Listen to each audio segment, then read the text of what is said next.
அனைத்து உரிமை குரல் நண்பர்களுக்கும் வணக்கம். விக்கிரவாண்டி இடைத்தேர்தலில் பார்த்தீங்கன்னா ஏகப்பட்ட குழப்பங்கள் தற்போது நடந்துட்டு இருக்கு. அது என்னென்ன அந்த வீடியோவில் முழுமையாக பார்க்க போறோம், வாங்க பார்க்கலாம்.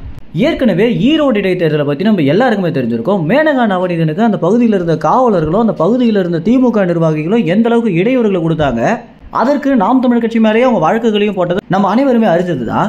இப்படி இருக்க ஈரோடு இடைத்தேர்தலில் காவலர்கள் பண்ணிய ஒரு பெரிய தவறு என்ன அப்படின்னா, மேனகா நவநீதனை இந்த பகுதிக்கு நீங்க போகக்கூடாது, இந்த மக்களுக்கு இடையூறு தரக்கூடாது, கத்தி கூப்பாடு கூட போடக்கூடாது அப்படின்னு சொன்னதும், ஆனா அதே சமயத்துல காங்கிரஸ் வேட்பாளரான இளங்கோவனுக்கு பாத்தீங்கன்னா எல்லா பகுதிகளிலுமே காவலர்கள் தன்னுடைய முழு ஒத்துழைப்பையும் கொடுத்திருந்ததும், அது மட்டும் இல்லாம நாம் தமிழ் கட்சியுடைய நிர்வாகிகளை அப்புறப்படுத்தி அந்த பகுதிக்கு இளங்கோவன் பிரச்சாரத்திற்கு வந்ததெல்லாம் பாத்தீங்கன்னா நாம் தமிழ் கட்சிக்கு ஆளுங்கட்சி செய்த ஒரு மிகப்பெரிய துரோகம் அப்படின்னே சொல்லலாம்.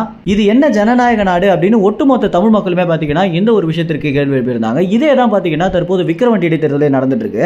அதாவது இது ரொம்ப பரபரப்பான ஒரு சூழ்நிலை அப்படின்ற காரணத்தினால திமுக, பாஜக, பாமக அப்படின்னு எல்லா கட்சிகளுமே அவங்களுடைய தேர்தல் பிரச்சாரத்தை பண்ணிட்டு தான் வந்துட்டு இருக்காங்க. இன்றைய தினம்லாம் பாத்தீங்கன்னா அண்ணாமலை பாமக கட்சிக்கு ஆதரவாக அந்த பகுதியில் பிரச்சாரம் பண்ணிட்டு வந்துட்டு இருக்காரு.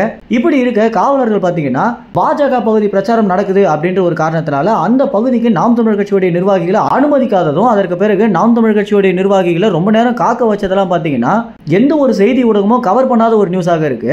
அந்த பகுதியில் இருக்கக்கூடிய நமக்கு தெரிஞ்ச ஒரு சில யூடியூபர்ஸ் மட்டுமே இந்த ஒரு விஷயத்தை அவங்களுடைய யூடியூப் சேனல்ல போட்டிருக்காங்க.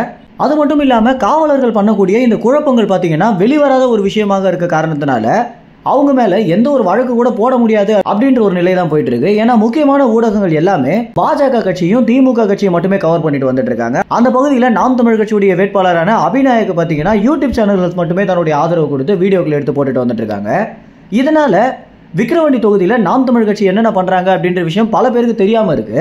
இந்த மாதிரி விக்கிரவாண்டி தொகுதியில் என்னென்ன விஷயங்கள் வெளிவராம இருக்கோ அது அனைத்துமே நீங்க தெரிஞ்சுக்கணும் அப்படின்னா உரிமை குரல் சேனலை சப்ஸ்கிரைப் செய்யுங்க. நன்றி, வணக்கம்.